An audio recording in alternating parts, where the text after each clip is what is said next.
Muito boa tarde, começa aqui o programa Eclésia. Seja bem-vindo a este espaço que partilha consigo a presença e o agir da Igreja Católica. A arte abre a porta à beleza suprema de Deus. A afirmação é de Bento XVI, que aproveitou ontem a sua audiência geral para recordar aos peregrinos que a contemplação das obras de arte constitui uma ocasião para tocar a transcendência de Deus e dar-se conta da sua beleza. Foi na Praça da Liberdade, em Castelo Gandolfo, que o Papa recebeu os peregrinos que nestes dias de verão o visitam na sua residência de férias. Em época de descanso, propícia para as viagens e o contacto com monumentos e obras de arte, o Papa lembrou que a arte é fruto da capacidade criativa do homem, que se interroga diante da realidade visível e procura comunicar o seu sentido profundo através das formas, das cores e dos sons.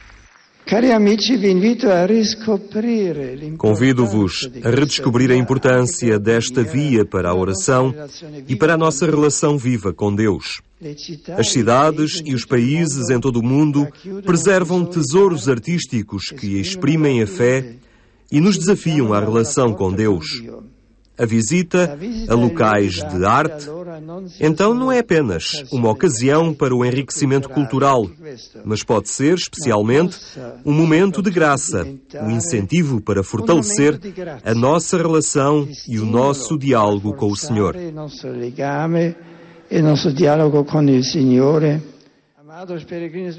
Finalmente, o Papa saudou os peregrinos presentes, entre eles alguns portugueses, a quem Bento XVI agradeceu a visita e estimulou a olharem a arte como janela para contemplar Deus. Das crises à esperança foi o tema e o desafio para a 34ª Semana Bíblica Nacional. Em Fátima, a Bíblia voltou a estar no centro da reflexão e desta vez para olhar o texto sagrado como uma oportunidade para se encontrar a esperança e sentidos novos para a vida. Não está concretizado em nada. Frei Fernando Ventura foi uma das presenças nesta Semana Bíblica, onde falou da Igreja perseguida e da Igreja renascida. É uma constante na história da Igreja, momentos de tensão, de crise, momentos de perseguição, aos quais correspondem também momentos de renascimento e repensamento daquilo que constitui as perseguições. A Igreja tem consciência que também tem momentos em que na sua história foi perseguidora e estamos sempre, ao falar destas questões, estamos sempre a falar de momentos em que o equilíbrio entre o poder e o serviço se viu desequilibrado. Ou do lado da Igreja, ou do lado das sociedades, outras culturas em que a Igreja se encontrou e encontra a viver. Repensar isto hoje, repensar a realidade no fundo, o diálogo com o mundo de fora da Igreja, terá sempre que ser um momento de pensamento também das nossas atitudes, também das nossas possibilidades de procurar estes equilíbrios que são sempre difíceis de encontrar entre autoridade e serviço. Numa época marcada pelo secularismo e indiferença religiosa, o desafio passa por uma igreja serviço e fraterna. Estamos diante do apelo que sai do Evangelho de João, onde a instituição da Eucaristia é sinal do ressuscitado na história a partir do lava-pés. É por aqui e é por aqui, por esta leitura do posicionamento da Igreja, por esta leitura do posicionamento dos cristãos, precisam de perceber de uma vez por todas que podem e devem continuar a ser cristãos sem deixar de ser pessoas. Podem e devem continuar a ser gente de fé e cada vez mais gente de fé e a tentar desmontar todos aqueles esquemas de ser gente de religião enquanto realidade ou entidade possibilitada de me castrar na minha liberdade de ser e, sobretudo, na minha liberdade de ser relação com Deus. E castra-me na minha liberdade de ser relação com Deus quando me impede de ser e de ter relações com os outros. É este o binómio e voltamos a tocar o serviço, voltamos a tocar aquilo que é e que tem que ser e que só pode passar por aqui a revolução deste tempo, que é a revolução dos afetos. Para os franciscanos capuchinhos, a Semana Bíblica é sempre pensada numa relação direta entre a análise bíblica e a vida concreta das pessoas. Neste caso, a vida sabemos qual é, e a vida dura, que levam os portugueses com a crise, não é? Uma crise que dizem que é mundial, e parece que é mesmo mundial, mas que atinge naturalmente mais talvez a nós, que somos um país relativamente pobre. Ora bem, porquê é que nós organizamos uma Semana Bíblica? que aparentemente nada tem a ver com a crise de Portugal ou a crise dos outros países, porque nós temos que ler sempre a Bíblia e a vida. Não pode haver uma leitura da Bíblia que seja válida sem ser lida à luz da Bíblia, e também é na Bíblia que nós vamos encontrar de algum modo a solução ou os caminhos da solução para as crises humanas de toda a espécie que sejam. Há 34 anos que se organiza a Semana Bíblica, mas os capuchinhos querem ir mais além. Para nós, franciscanos capuchinhos, achamos que ainda é muito pouco para as necessidades da Igreja e para as necessidades do país. Era necessário muito mais movimentação, sobretudo a nível das paróquias, tudo mais conhecimento. Talvez nós não saibamos fazer o marketing suficientemente, e isso é uma culpa nossa, mas certo é que, por outro lado, não encontramos um feedback capaz de atingir mais pessoas, mais movimentos inclusive, que possam iluminar a sua fé, ou melhor, a sua vida, à luz desta palavra da Bíblia, que é sempre de uma atualidade candente. Uma oportunidade para entrar no conhecimento bíblico e de extrair uma nova compreensão para a existência, ainda que ela esteja marcada pela crise e por tempos difíceis. Durante um mês, um grupo de Jovens Sem Fronteiras fez a ponte entre Portugal e Angola. Entre os muitos projetos e o desejo de voltar, no regresso a casa, o programa Eclésia testemunhou o sentimento do dever cumprido.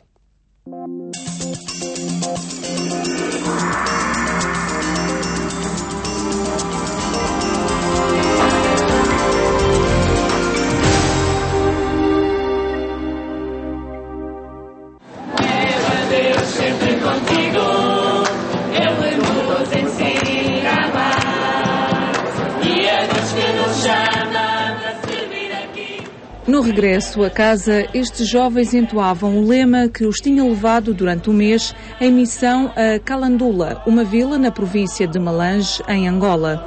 É Deus que nos chama.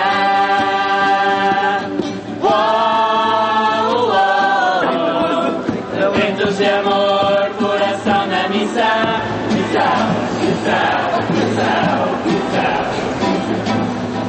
Trabalharam em áreas distintas como saúde, educação, ATL para crianças e jovens, pastoral juvenil, familiar, catequética e justiça e paz.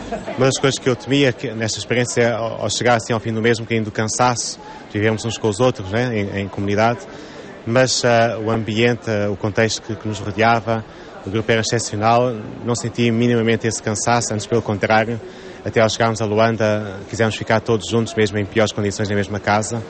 Acho que foi assim um bocadinho de céu para nós. As expectativas eram muitas e realmente estávamos na dúvida, e foi isso que aconteceu. Tivemos que alterar muito aquilo que planeamos, embora as bases do nosso trabalho tenham sido as mesmas.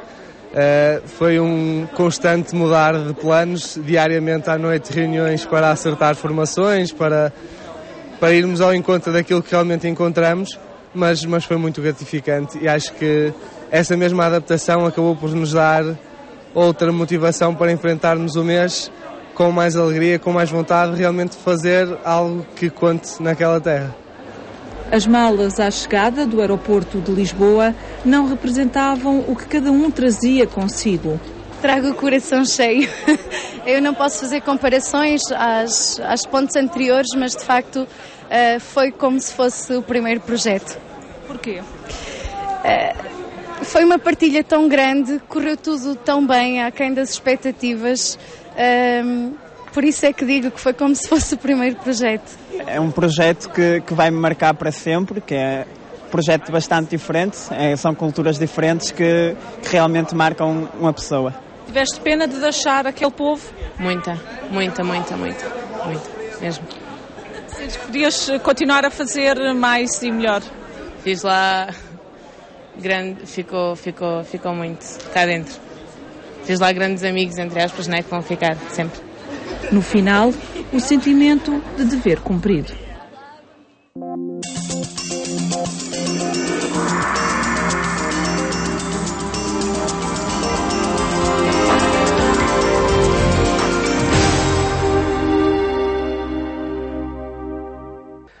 Oportunidade agora para a rubrica O Passado do Presente. Dom Manuel Clemente volta a estar connosco para nos falar da esperança.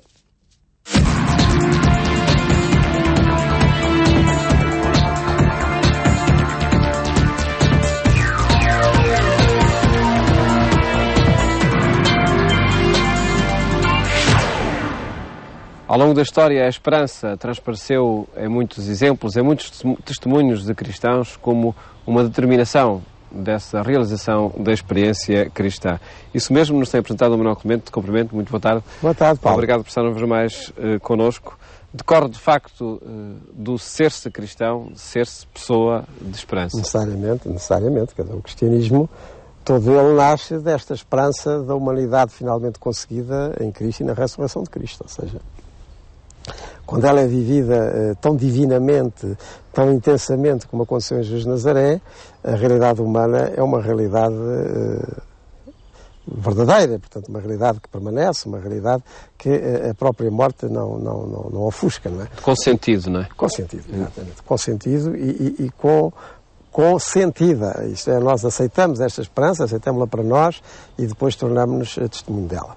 E isto tem sido verificado ao longo de todos os séculos e faz do cristianismo uma enorme fonte de esperança para a humanidade.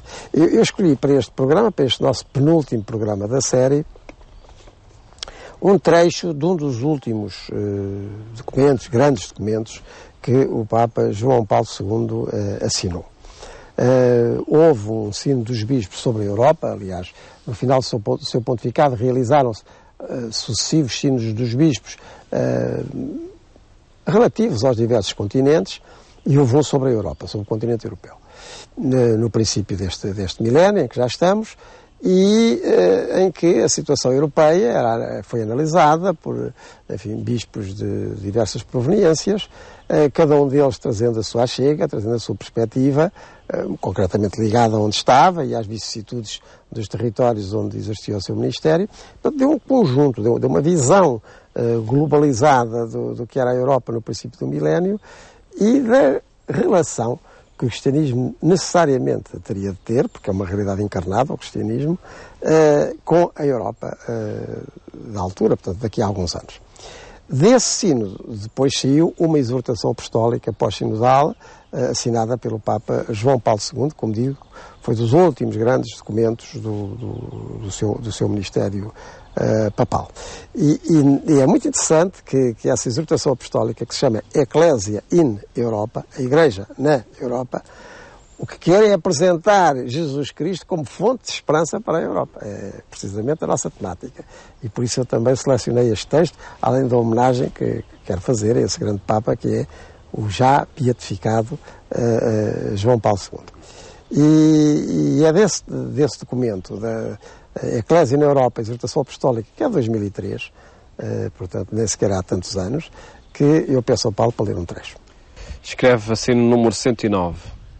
Para dar novo impulso à sua história, a Europa deve reconhecer e recuperar com fidelidade criativa aqueles valores fundamentais adquiridos com o contributo determinante do cristianismo que se podem compendiar na afirmação da dignidade transcendente da pessoa humana, do valor da razão, da liberdade, da democracia, do Estado de Direito e da distinção entre política e religião. Ora, aí está. E é muito importante este elenco.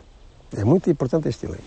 Porque aqui se diz o cristianismo é uma fonte e um fator de esperança para a Europa na medida em que ativa alguns princípios que lhe são muito caros ao cristianismo. Ou seja, que têm a ver com a compreensão da humanidade de todos e de cada um, e concretamente do continente europeu, a partir do comportamento e das palavras de Jesus Cristo. E a primeira é logo a dignidade da pessoa humana, a sua dignidade transcendente. O cristianismo, quando na Europa, como em qualquer outro continente, afirma, reafirma, insiste na dignidade transcendente, portanto não manipulável, não abarcável rapidamente de cada ser humano, é um fator de esperança. Porque nós olhamos para o nosso continente e reparamos que há muitas situações desumanas. E não é apenas uma questão material. Pode ser também uma questão intelectual. Em que não se considere cada pessoa, cada ser humano, nessa sua dignidade transcendente. Mas que se considere, digamos, ou de uma maneira, enfim, abstrata, em que cada um não é considerado como tal, mas apenas como um número entre um grupo indistinto, ou então sem relação social, sem relação com os outros, ou então com o horizonte confinado, enfim, àquilo que possa fazer enquanto for jovem, produtivo e saudável. Tudo isso são retrações dessa dignidade transcendental da pessoa humana.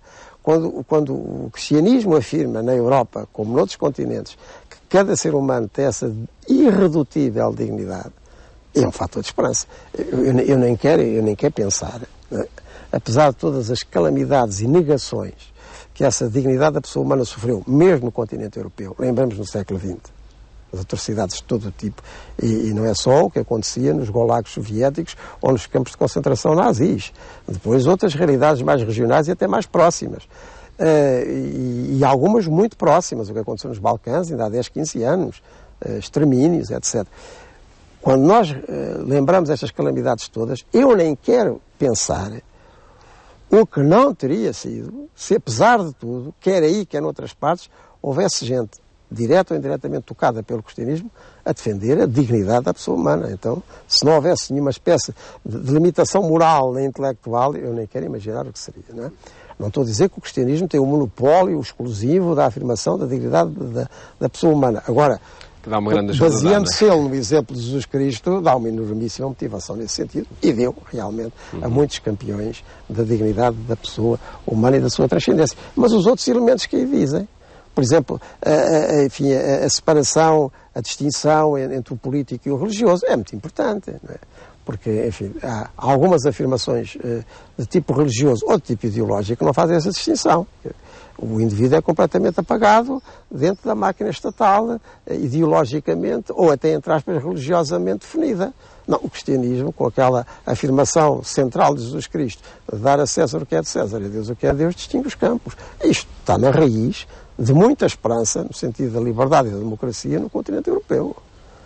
Porque nós não encontramos isto em todas as religiões. Nós encontramos, noutras afirmações religiosas, ou, digamos, a irrelevância do político. Porque, no fundo, o que importa é que a pessoa abstraia dos condicionalismos humanos, e sociais e políticos, e se considera, assim, de modo mais ou menos evanescente, como puro espírito, né? Mas isso também, enfim, reduz a importância do factual, do histórico e do imediato. Ou então encontramos o tipo de afirmações em que o indivíduo, como eu dizia, é completamente absorvido na máquina ideológica estatal. Ora, o cristianismo não faz isso. O cristianismo diz que é preciso dar a César o que é de César. Portanto, dar ao Estado, dar à sociedade o que é da sociedade. É importante. A sociedade é importante. E dar a Deus o que é de Deus, porque nenhuma sociedade, em nenhuma organização se esgota, enfim, o que seja a alma, o espírito, a transcendência da pessoa. Portanto, esta dupla afirmação da importância de César, do Estado, da sociedade e da importância de Deus como fator da dignidade humana, bem, isto é notável. E nós reparamos, e felizmente isso acontece, que em muitas sociedades europeias temos pessoas que, nas mais diversas circunstâncias, motivadas pelo cristianismo, são a afirmação disso mesmo, de dar a César o que é de César e dar a Deus o que é de Deus. Enfim, todos nós, não foi há muito tempo, ficámos certamente sensibilizados, e foi muito interessante que isso tenha acontecido de uma ponta à outra do espectro político português, com o exemplo da Maria Eugénia Guerra Pinto. É um exemplo claríssimo. Não é? E o que ali era claramente uma afirmação de fé de uma cristã na política. Mas que nenhuma política lhe tirava o lugar de Deus.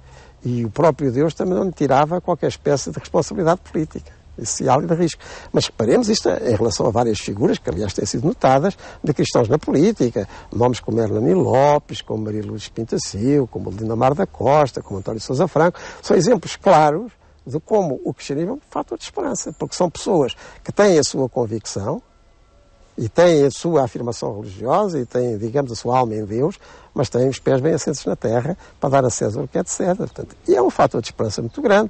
Estamos agora na União Europeia, o exemplo que dá o Presidente do Conselho Europeu, que é um homem belga, um homem crente, um homem que dedica à meditação e até à teologia boa parte da sua vida, e que por isso mesmo encontra uma serenidade para conduzir a Europa e levar os outros líderes europeus a andarem para a frente, não é?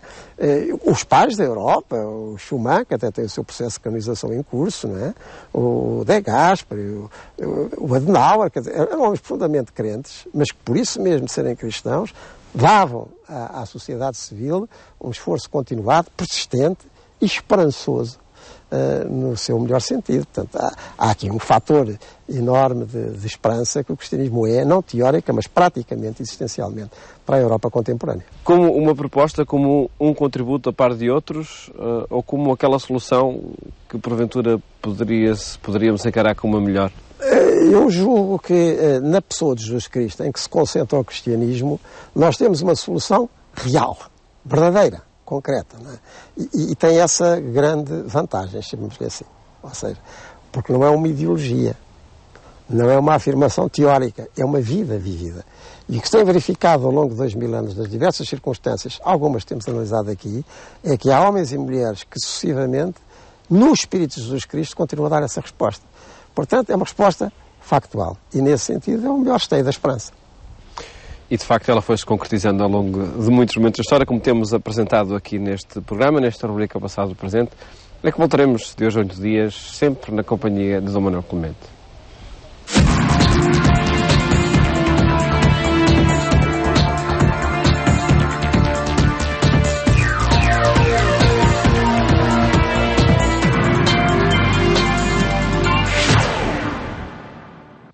A palavra de Dom Manuel Clemente no final deste nosso espaço, que, lembro, pode acompanhar também pela internet, em agência.eclesia.pt.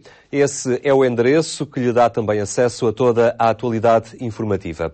Resta-me agradecer a sua atenção e estar consigo amanhã, a esta mesma hora. Até lá, tenha então uma muito boa tarde.